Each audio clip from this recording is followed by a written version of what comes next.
Hello,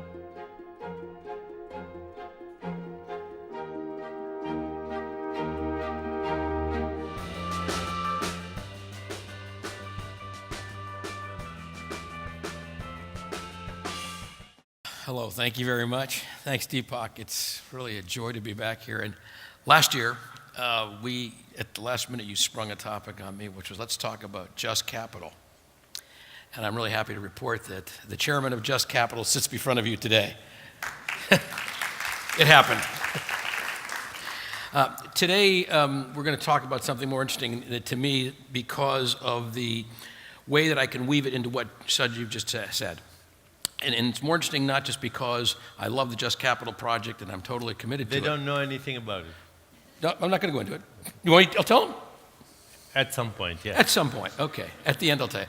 But Just Capital is an effort between initially the World Business Academy and Chopra Foundation to see if we could not provide a different set of values to Wall Street by which they evaluate the future of successful companies and how to predict those successes.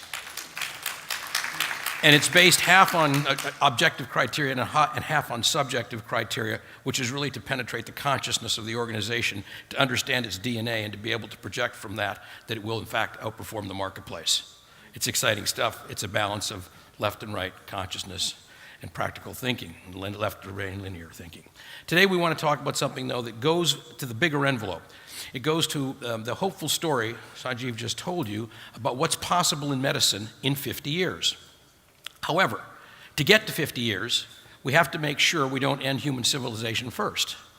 So what this talk is about is the choice between the end of human civilization as you know it, or the beginning of heaven on earth. And at the end of this, I'll describe what I believe we would all agree is heaven on earth, and what is therefore our possible opportunity. So I want to start today with, if I can get this working. Well, here we go.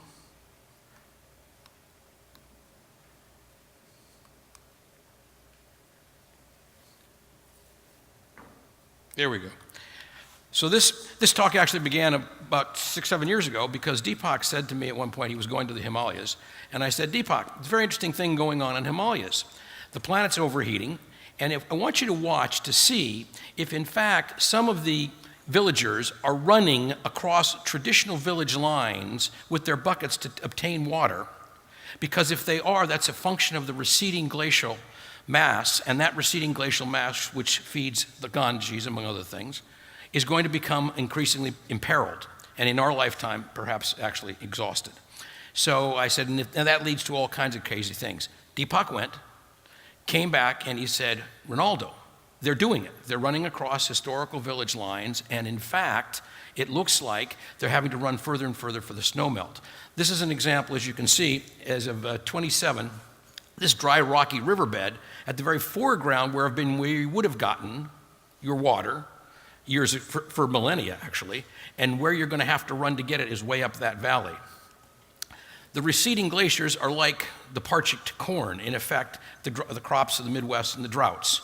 I'm not going to list all of the implications of climate change, but I will say that I took one snapshot I think you'll see fascinating.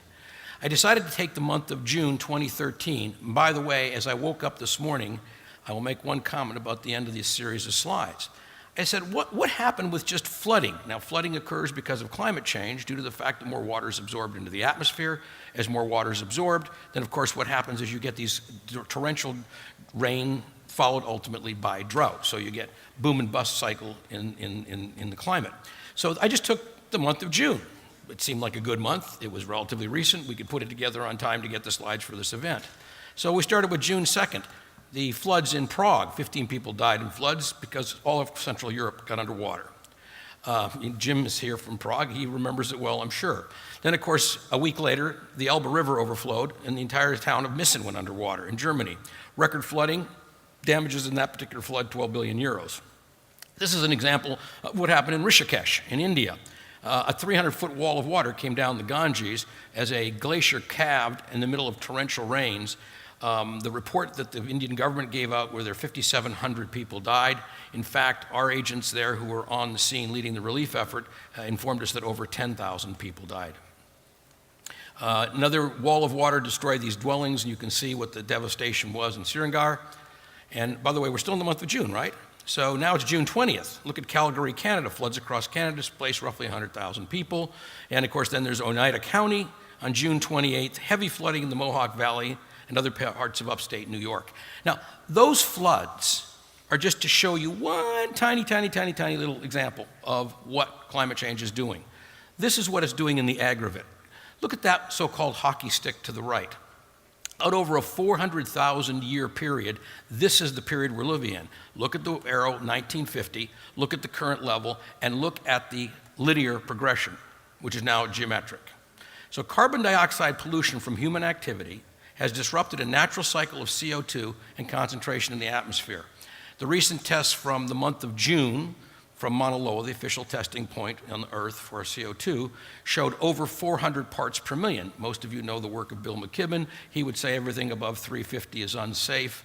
By the way, the new projection is going to show 406 parts per million because we've already hit that number one day last month. Okay, so here's carbon pollution set to end this era of stable climate change. Again, you see the red line. I just want you to focus on how little time we have. That line is going virtually straight up. By the way, that last line going straight up is over an 11,000 year period, so it's actually even more telling than the first one I showed you. Now, this is that same line broken into 5-year increments going from 1880 by one of the most profound scientists of climatology in the world today, Jim Hansen and his associates. So if you break it down into 5-year increments, it looks like this, which is why you see variability. But when you put it back into a scale, this is what you get. So this is an example of Arctic ice mass as of 1980. There it is as of 2012. So where you really are today, unfortunately, is much worse than anything you're going to hear from any of the climate panels that report every 2 years. The reason, as the head of the US-Japanese climatological panel said to me not too long ago, is because the climate panels can only report politically what they can all agree on, which means it has to be the common denominator. So you get a phenomenon like this. Each one of those lines, the black lines, is a climatological report that should have been definitively correct, and the red line is where you really are. So you get the nature of the problem, okay? I just want to give you a sense of how urgent this is. This is not a problem that you're going to have to deal with if you live to be 110. By 2060, the Earth as you know it will not support human civilization, or sooner. So what's our choice? Well, right now, we know that this is a $60 trillion cost. This is Nature magazine just last month. A $60 trillion cost just from the sea ice loss alone. So that's exactly 1 times the GDP of the entire planet, just from the sea ice in the northern Arctic. So here's our prediction. The end of human civilization as we know it by 2060 or earlier. We don't say things like that lightly. The World Business Academy has been in business since 1986. And it was founded with the following tripartite mission. And the next slide will show you why it's important. We use the word consciousness in our mission, and have since 1986, in a different sense than you heard it yesterday, which is a sophisticated scientific sense. We use the word consciousness in the sense of awareness. We believe that we can be more aware. So our tripartite mission is to shift the consciousness, or the awareness, of existing business leadership from that of a predator to that of a steward, because you act differently if you think you're responsible. To shift the consciousness of young people going into business so they see themselves as entering a noble profession because you act differently in the temple than the jungle. And we seek to change the consciousness of the public at large so it puts its money where its values are. So if you knew that that was the prediction, if you knew that 2060 was the end of civilization, what would you do as a consciously evolved human? Well, you would suspend all fossil fuel use within 10 years or less. You wouldn't cut it back, you would suspend it. You would stop burning oil. You would stop burning coal. You would stop fracking and drilling for natural gas. As good as natural gas is, it's half as deadly with CO2 emissions as oil, it's still half as deadly in a planet that's literally turning into a cinder. So right now, the gradual elimination simply will not get us to where we need to be. It's no longer a survivable strategy. It isn't. Gradual elimination will not solve this problem for your children or your grandchildren. So what we need to do is we need to re-engineer the planet back to safety. How do we do that? Well, this is an example. This is called geoengineering. It's in effect to use a robot ship to provide artificial whitening of clouds out in the mid-oceans to bounce some of the sunlight back into the atmosphere. Or in other words, create an artificial albedo effect. Now, what's interesting about this is we've studied approximately 100 geoengineering experiments in the Academy. This is the only one that's passed our test of not having, as far as we can determine, any coincident ill side effects. So there are some things we could do. This is just one of them. Here's another. We now have a device to be able to capture CO2 from the air. We can literally vacuum the air. CO2 is ambient. Stick a device anywhere, you can vacuum it everywhere. One scientist believes he can do that for a price as cheap as $50 a ton, but the most expensive estimate is $600 a ton. And if the opposite is that the entire planet turns into a cinder, I would say even $600 a ton would be an adequate price. At 50, it's a deep bargain. So you have to leap next to the hydrogen economy. Why is that? Because to be here for 50 years, what we really need to do is to tap the wind, we need to tap solar, we need to tap geothermal, and all of them, by using a process called electrolysis, can generate hydrogen, a renewable fuel that represents approximately 90%, 75% of the known universe is hydrogen. So hydrogen to us is sort of like water to a fish. It's so abundant we don't even pay attention to it. And unlike helium, which cannot be created by humans, hydrogen can be created by the simplest experiment of electrolysis. You literally put an electric copper wire in a bath of water and you'll collect hydrogen at one end and oxygen at the other with a very simple charge. You can also do it through a PEM, which is a more sophisticated device. This lays out for you the way a system would work to create hydrogen from wind, solar, and geothermal, and turn all of these power sources, which have been thought up until now to be intermittent, into what's called base power. This system is the one that we'll be proposing, by the way, to the state of California in 2014 in what are called the long-term power procurement hearings, and we're hopeful that they'll be finally listening. In addition to how you create hydrogen inexpensively, the Academy and I personally have developed an extraordinary vessel, a hydrogen dirigible, which travels at speeds of 350 to 400 miles an hour, can lift 750,000 pounds off the ground, has enormous humanitarian implications, and can move hydrogen all over the planet faster than a ship can move oil. Because if you want to replace the current fossil fuel system, you have to replace the infrastructure as well as the way of making it. So here's hydrogen, a fuel which absolutely burns only one byproduct, water, so it's completely clean, can be obtained from a renewable source, wind, solar, geothermal, which has absolutely no pollution whatsoever. And here's the best point, as you're going to see in a moment, it can be done unbelievably inexpensively. So this is now a way to move it all around the planet quickly. So how do you leap to the hydrogen economy? Well, you create hydrogen from distributed renewable energy sources, such as geothermal, solar, and water, and we believe we can demonstrate that you can convert to the hydrogen economy at zero incremental cost to what we're currently paying for energy. Let me repeat that, at zero incremental cost. Now you have to ask yourself, if the planet's going up in smoke, and we have the ability to convert to a hydrogen economy, which is where we will end up, and it's at zero incremental cost, why wouldn't we do that? Show of hands, would somebody hold up their hand? Is anybody in this room willing to convert to hydrogen if in fact it's zero cost? How many are willing to do that?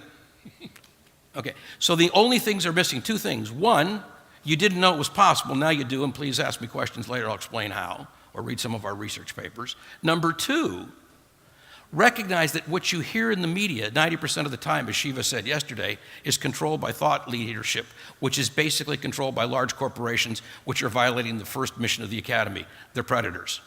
And I'm really glad that Bill McKibben is finally calling them out and saying so. It's time for us to call the companies that will make money off of burning our planet predators. They're no longer legitimate organizations. So we've got to get it for zero. We can get it for zero. Number two, you convert all the transportation fuels, including all the fuels that we use to make electricity, and the best way to do that was to be an adoption of a carbon tax. Carbon tax merely says if you're going to dump garbage in the air like you dump it in the water, you have to pay for it. There's no other industry in the world that's allowed to dump their garbage and not pay for it. It's time to tax carbon. We have to convert electrical grid to a distributed network where the power is actually created by fuel cells in your neighborhood. We don't want a smart grid. We don't want a dumb grid. We don't want transmission lines that catch fires in forest fires. We don't want a grid that actually causes forest fires, wildfires being another incident of a warming planet. So, why do we do this leap? We do it because hydrogen is a carbon neutral, and when created from renewable energy sources, has no adverse effects. We're turning electricity into hydrogen because it's the best battery known to humans, meaning it's not only a fuel, but it stores energy incredibly well. We're doing it because a renewable energy economy will create many trillions of dollars in new wealth every year and many more trillions in global economic activity. So it actually makes us money. And because energy prices will rise less than inflation, allowing developing nations, particularly the ones, the poorest of the poor, to finally close the gap between what they sell their bananas for and what they pay to keep their little stoves on. So the developing world suffers much worse from the carbon fuel system than anyone in this room. So here's what we have to do. If you knew that 2060 was the end of their civilization, what would a consciously evolved human do? Suspend all fossil fuel within 10 years, re-engineer the planet back to safety, leap to the hydrogen economy, and enact a global Marshall Plan to create heaven on earth.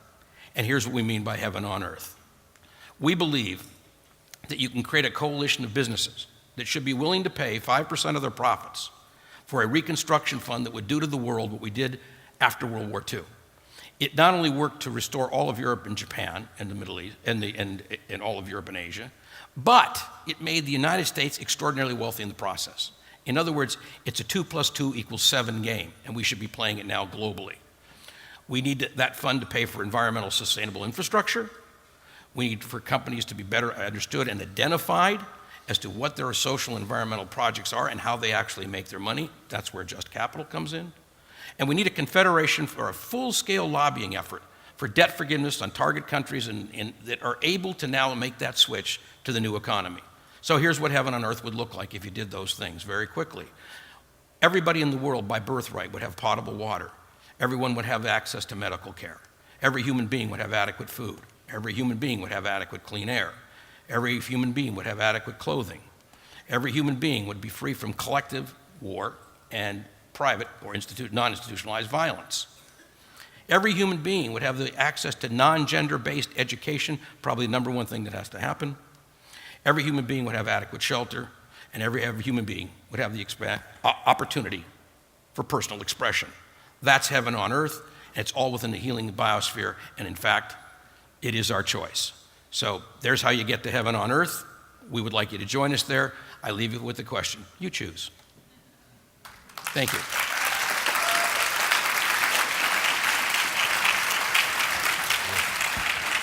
So, stay for a minute.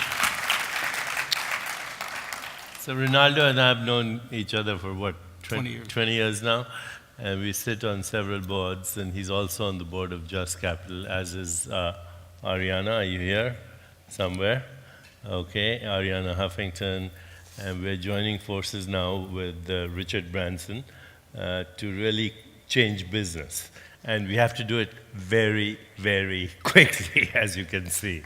And that's, in fact, the most urgent problem of our time is what we're talking about. All the wonderful things we want to do will be irrelevant if the planet burns up. The point is, and by the way, yesterday's discussion on consciousness was not more sophisticated. This awareness and consciousness are the same thing, and we're just trying to find a scientific model for it. But even if we don't find a model for consciousness, scientific model, we can still change collective consciousness. No question. And that is what the Consciousness Project is about. And you've got to get involved. Wherever you are in the world, whoever is listening on the internet or watching it, you've got to get involved for your children, for the sake of your grandchildren, and because we have the resources. We have the resources, we have the creativity, we need the shift in awareness. So I know we're running late, but just 1 minute on Just Capital. Why don't you? You're the expert. Sure, okay, Just Capital.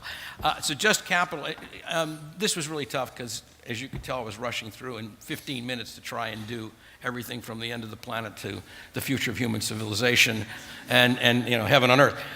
But if you unpack that, and there's a subset of everything, the piece that's talking about what corporate American behavior and now ultimately global American corporate behavior, global corporate behavior will do, that piece is so critical because we need a new way to define what is not only the appropriate role of business in society, and by that I mean its implications for how it controls the political system as well. We have to find a way to ask what's likely to make predictability of the sustainable companies that will be here today and tomorrow, and can you understand that by looking at a company's DNA? In other words, can you look at whether or not there's a culture of trust, as well as what they did the last quarter? Can you look at the question of whether or not they are conscious, loving people? Are they employee-centric? So if you look at the kinds of issues that you and I would look at in the consciousness of a single human being, and you identify it in the consciousness of a company, that together with its metrics on the market, we believe will predict superior performance, and then people will copy it because it makes more money. That's how business works.